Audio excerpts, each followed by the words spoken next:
दोस्तों, क्या आपको पता है कि हमारा भोजन जो पाचन होता है उसमें कौन कौन से अंग काम करते हैं और कौन कौन सी ग्रंथियां काम करती हैं? आइए हम इसको क्रमबद्ध तरीके से समझते हैं। तो देखिए, पाचन तंत्र, तंत्र का मतलब वो ये होता है कि बहुत सारे अंग मिलकर के इस पाचन में काम कर रहे हैं, एक सिस्टम की तरह काम कर रहे हैं, उसे कहते हैं पाचन तंत्र। देखिए, इसकी परिभाषा देखते हैं, पाचन क्या है। पाचन की परिभाषा, जटिल पदार्थों को सरल पदार्थ में तोड़ना ही पाचन कहलाता है। क्या कहलाता है? कि जटिल पदार्थों को सरल पदार्थों में तोड़ना ही पाचन कहलाता है। पाचन एक प्रकार की फिजियोकेमिकल प्रक्रिया है। कैसी प्रक्रिया है? फिजियोकेमिकल प्रक्रिया है।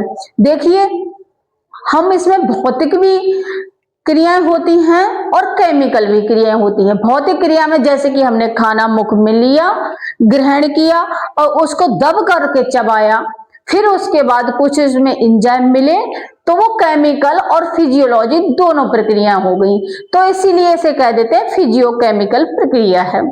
आइए दोस्तों, देखते हैं पाचन का मुख्य कार्य क्या होता है कि भोजन से ऊर्जा ग्रहण करना। तो देखिए, पाचन क्या है?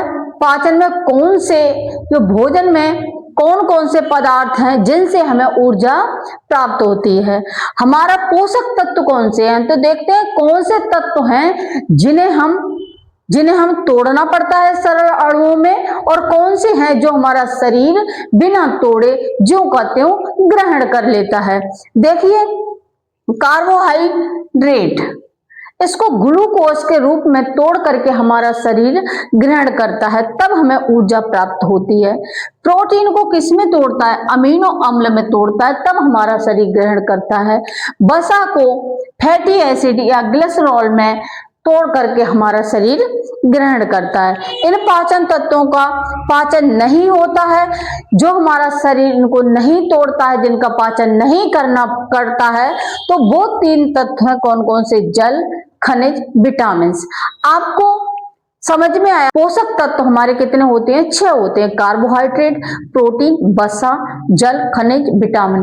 कार्बोहाइड्रेट, प्रोटीन, वसा, जल, खनिज और विटामिन। जैसा कि आपने देखा, विटामिन से तो हमें ज्यादातर सब्जियों वगैरह में मिलती है, और खनिज हमारे शरीर में किस तरीके से प्राप्त होते हैं ये आप दूसरे चैप्टर में समझेंगे।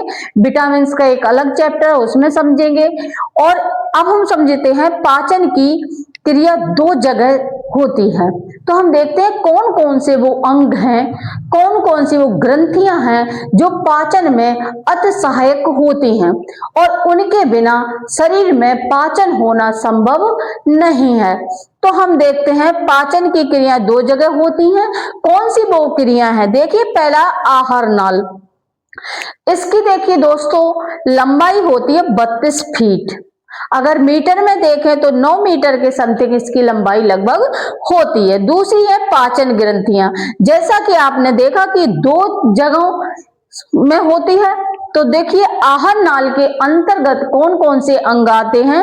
मुख आता है, जिसे मुख गुहा भी कहते हैं, और ग्रास नली आती है, जो एक फूड पाइप भी बोलते हैं इसको, एक पाइप की तरह संरचना होती है। और तीसरा आमाशय, जिसे हम पेट कहते हैं, आमाशय भी इसमें महत्वपूर्ण भूमिका निभाता है। और फिर होती है छोटी आंत, फिर बड़ी आंत, और फिर गुदा द्वार या मलाशय बोलते हैं जिसके माध्यम से, मलाशय के माध्यम से हमारा वेस्ट मटेरियल शरीर से बाहर हो जाता है। और देखिए पाचन ग्रंथियां, तो वो लार ग्रंथि होती है जो हमारे मुंह में लार बनती है बहुत सारी, वो हमारा भोजन का पाचन स्टार्ट कहाँ से हो जाता है? मुख से ही हो जाता है, क्योंकि मुख में ही लार ग्रंथियां ही उसमें मिक्स होती हैं, मिल जाती हैं, तो भोजन को क्या क्या करती हैं? चिपचिपा और रसीला और थोड़े थोड़े टुकड़ों में तोड़ देती हैं। दांतों के द्वारा जब हम चबाते हैं तो बड़े बड़े जो जटिल पदार्थ होते हैं उन्हें हम क्या करते हैं? हल्के हल्के छोटे छोटे टुकड़ों में चबा करके तोड़ लेते हैं। फिर जठर ग्रंथि, और फिर इसमें महत्वपूर्ण भूमिका किन किन ग्रंथियों की होती है, जिसमें लार ग्रंथि, जठर ग्रंथि, यकृत होता है और पित्ताशय, अंगनाशय और आंत्र ग्रंथि सम्मिलित है। आइए हम डायग्राम के माध्यम से समझ। इस तरीके से हमारा मुंह है, तो मुख है, इसे मुख गुहा भी कहते हैं। क्या कहते हैं? इसको मुख गुहा भी कहते हैं। देखिए एक लंबा पाइप की तरह है, इसे फूड पाइप भी कहते हैं। ये पाइप जैसी संरचना आती है, उसे हम ग्रास नली कहते हैं। दोस्तों ये डायफ्राम है, जिसके अंदर हमारे फेफड़े होते हैं, और उसके अंदर क्या होता है, लेफ्ट साइड की तरफ थोड़ा हार्ट झुका हुआ होता है। फिर उसके बाद ये जे आकार की एक संरचना होती है, जिसे बोलते हैं हम आमाशय। फिर उसके साथ नीचे क्या होता है, अग्नाशय होता है, और फिर क्या होता है, इधर देखिए क्या होता है, यकृत होता है और पित्ताशय, और फिर ये छोटी आंत होती है। इस तरीके से घूमी हुई है वो छोटी आंत है। और दोस्तों यहाँ पर ये वाली बड़ी आंत है, और इसे अपेंडिक्स कहते हैं। और ये हमारा क्या है, मल द्वार है, मल द्वार या गुदा द्वार। आई होप आपको समझ में आया होगा कि किस तरीके से हमारे शरीर में अंग काम करते हैं। तो एक बार हम इसका रिवीजन कर लेते हैं। सबसे पहले मुख गुहा, या फिर ग्रास नली आती है, फिर क्या कहता है, आमाशय आता है, फिर छोटी आंत आती है, फिर बड़ी आंत आती है, और फिर मलाशय या गुदा के द्वार वेस्ट मटेरियल निकल जाता है। आई होप आपको समझ में आया होगा। इससे आगे हम समझते हैं। समझ लिया आहार नाल और पाचन ग्रंथियां कौन कौन सी होती हैं। अब आहार नाल में कौन कौन से सिस्टम, कौन कौन से अंग काम करते हैं, उनके बारे में एक एक करके पढ़ेंगे। तो सबसे पहले क्या देखा, मुख या मुख गुहा। तो आइए इसके बारे में समझते हैं। मुख में 3 जोड़ी लार ग्रंथियां पाई जाती हैं। क्या? मुख में 3 जोड़ी लार ग्रंथियां पाई जाती हैं। पैराटिड ग्रंथि, इसकी संख्या 2 होती है। सबलुंगल ग्रंथि, इसकी भी संख्या 2 होती है। सबमैंडिबुलर ग्रंथि, इसकी भी संख्या होती है। तो इसकी भी संख्या 2 होती है। जिस तरीके से आपने देखा, ये टोटल कितनी हुई, 6।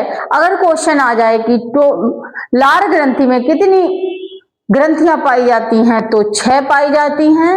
और कितनी जोड़ी पाई जाती हैं, तो 3 जोड़ी पाई जाती हैं।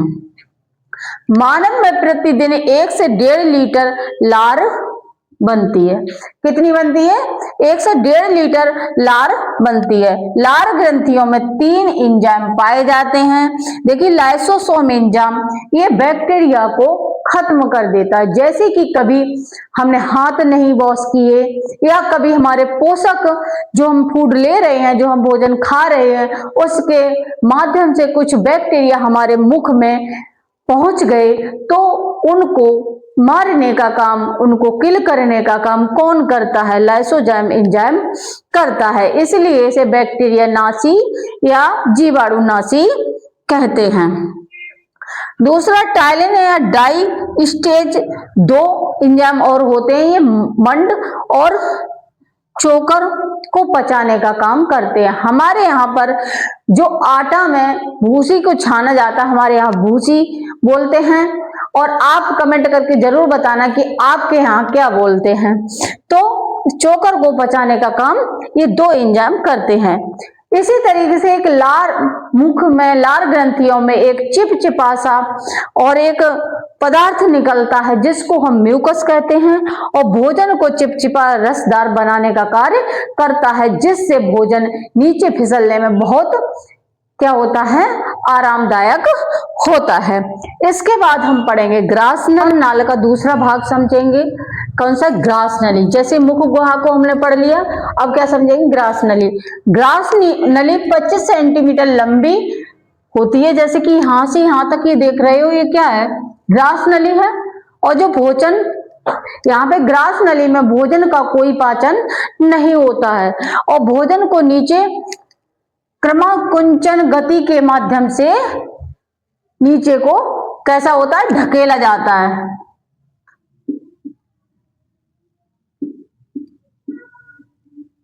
है। कौन सी गति, क्रमाकुंचन गति। इस तरीके से हम बताते हैं, जैसे कि ये आंत है, ठीक है, इस तरीके यहाँ पे सिकुड़ गई, तो फिर जैसे भोजन यहाँ पे आएगा तो यहाँ पे ये फूल गई, फिर जैसे नीचे जाएगा तो यहाँ पे सिकुड़ गई और फिर यहाँ पे ऐसे इस तरीके से। जैसे कि आप एक बलून लेना और बलून में हवा भरना, जैसे हम इधर दबाएंगे तो वो उधर फूल जाएगा, उधर दबाएंगे तो उधर हवा उसकी खिसक जाएगी। इसी गति के द्वारा, ये क्रमाकुंचन गति के द्वारा क्या होता है, भोजन नीचे ढकेला जाता। आइए हम पर तीसरा आहार नाल का तीसरा भाग होता है आमाशय, जिसे हम स्टोमच कहते हैं। यहाँ पर भोजन 4 घंटे रुकता है। क्या, भोजन अधिकतम 4 घंटे रुकता है। जैसे कि कुछ लोग होते हैं कि अगर पहले भोजन का पाचन हुआ नहीं तब तक दूसरा भोजन ग्रहण कर लिया या कुछ खा लिया तो उस समय प्रॉब्लम हो जाती है। इसीलिए जब भी खाना चाहिए तो 4 घंटे के बाद ही खाना चाहिए, ताकि हमारे स्टोमच को, हमारे आमाशय को क्या मिले, रिलैक्स मिले। ठीक है। आमाशय के कितने भाग होते हैं, 3 भाग होते हैं। सबसे पहला होता है कार्डियक। कार्डियक क्यों इसका नाम पड़ा, क्योंकि ये हार्ट के नजदीक होता है, इसे कार्डियक कहते हैं। फिर दूसरा होता है फंडक, तीसरा होता है पाइलोरिक।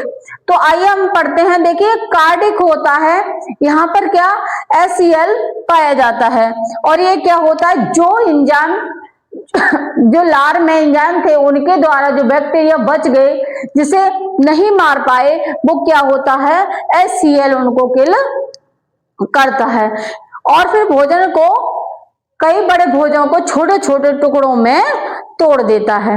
देखिए आप जब हम खाना खाएंगे तो सीधा ये कैसे रुकता है, तो जैसे कि यहाँ ग्रास नली से खाना आया तो यहाँ पर एक वाल्व लगा होता है जिसे बोलते हैं कार्डियोस्पेक्टर वाल्व। इसके माध्यम से जब ये खुलता है तभी खाना नीचे पहुंचता है। जब खाना खुलता है, दूसरा भाग होता है फंडक। फंडक इसे कांटेनुमा संरचना होती है जिसे हम रूजी बोलते हैं, जो भोजन को मध्य वाले भाग में रोकने का कार्य करती है। तीसरा भाग है पाइलोरिक। देखिए जठर, यहाँ से क्या निकलता है, जठर ग्रंथियां होती हैं, जठर ग्रंथियों से क्या निकलता है, जठर रस निकलता है। इसमें रेनिन और पेप्सिन जैसे एंजाइम मिलते हैं। तो आई होप आपको अच्छा लगा होगा। अगर आपको समझ में आया हो तो वीडियो को लाइक करें, सब्सक्राइब करें, शेयर करना ना भूलें, और आगे का यहाँ से कल नेक्स्ट वीडियो में मिलेगा। थैंक